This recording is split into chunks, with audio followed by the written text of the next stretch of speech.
Hey, what's up? First off, just want to say thank you for your consideration and thoughts around this pitch contest, and I'm excited to participate in it. So my name is Robert Bobby T. Tyndale. I'm based in Edmonton, Alberta, Canada, and I'm born and raised here, here in the city and here in the province. A quick little story about myself. My background, I am from Jamaican heritage. And when I first came to this city and started going down my pursuit of entrepreneur and businesses, I got exposed to an emerging space called esports. Yes, electronic gaming. And in that dynamic, the world around me was against me. I remember my parents, my friends, the people around me all thought I was crazy in pursuing this emerging space of playing video games as a sport, and it was challenging. I remember my friends would make fun of me. My parents would note down information in the times and kind of scold me for spending too much time playing video games. However, I knew in my heart I was like onto something. I was doing something different, and I was kind of swimming against the grain, against the current when it came to sort of exploring a new opportunity. Fast forward into sort of high school and university, I had a huge spin in opportunities in this space. I was able to travel up and down across the world, from Monza, Italy, to South Korea, to all across North America, up and down the States, France, Italy, all under this new emerging space through esports, and it was fantastic. I was playing a video game and getting paid to compete and win tons of prize money, tons of prize purses, and I started to learn about business and the business of marketing and building a brand. I started working closely with a ton of computer-based brands like Intel Canada around understanding that these groups were investing thousands of dollars into me and my team because we were engaging and building audiences in the hundreds of thousands. During that period, it was such an exciting ride, traveling to different places, meeting different cultures, building a brand, building a business, and more importantly, building relationships all across the world around this new emerging space of esports while utilizing the internet to connect and foster relationships with others. Learning that this was fueled by an industry, marketing, I decided to go to university and hang up my game controller and pursue sort of getting a deeper understanding on what were the components and details behind this space. Doubling down in that, I decided to open up a series of businesses, and one of those businesses was Version Me Media, a marketing agency where I started helping businesses and organizations tell their stories through content creation and through video production specifically. In that dynamic, I realized as I was filming, doing photography, and capturing stories with a vast amount of individuals across the board, but in particular from people in my community, people that had my darker skin complexion, I would look to the school of YouTube to learn how to create these edits, process these videos, record high quality content, and I realized an interesting problem.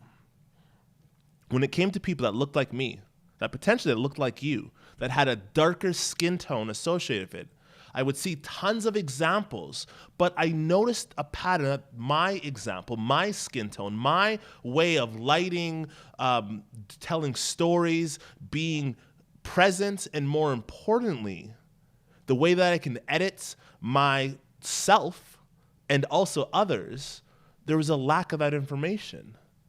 Due to that, I remember I stumbled along the ways. I would not be able to separate myself, separate others from the background. I would have different contrasts that I would notice that sometimes people's skins would blend into the darker backgrounds and there was no separation, or there was just, bottom line, a different tactic in comparison to someone that looked like me when I was in front of the camera or behind the camera.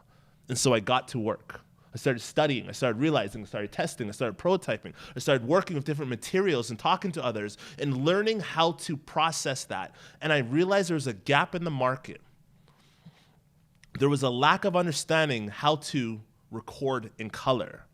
And so with my business, as I've developed this marketing agency, specializes in video production, I now have a concept that I'm looking to explore called Record in Color, where I want to talk to people about how they can better create video content with people that have darker skin tones and engage people like myself in this market that we live in around how they can have some tailored solutions, how they can prepare themselves, whether it's the right camera, the right lighting, or the right positioning to ensure that the content we're creating, the digital footprint we are building as individuals and, more importantly, as a Black community, gets represented in the best light so that we can look our natural selves on camera, so that then on years from now, decades from now, the future generation can see and learn from the content and material that is here today and not wonder what is going on and why this is so inaccurate. If you think about it, an analogy I like to kind of compare this to, that when you look up the makeup industry or the tattoo industry, there is a range of skin tones that matter. And in that dynamic, whether it's brands like Rihanna's Fendi brand, you will see how there's a series of complexions and a series of different products and services that's just targeted to these skin tones. And I think that needs to be applied to the video and content creation community and market. Now, some of the components that I'm hoping to kind of bring this vision to life, utilize examples, is going to be sort of digital courses where I'll talk to different experts, podcasts where I'll be able to have different conversations and in-depth interviews with people, latest creators, people who are successful in developing photography, videography, filmmaking, or even to just digital illustrations on their processes, so we can begin to educate each other, begin to form more communities around this digital component, and allow that not only our own communities, but everyone can begin to help put in certain practices and certain measures to ensure that whenever they're capturing someone, or whether they're behind or in front of the camera, that the highest quality and the most natural person is able to sort of come through without a lack of hesitation and a lack of quality. Again, just want to say thank you so much for this opportunity and this consideration, and look forward to hopefully continuing this pitch and sharing with you the stories about this particular project, Record in Color.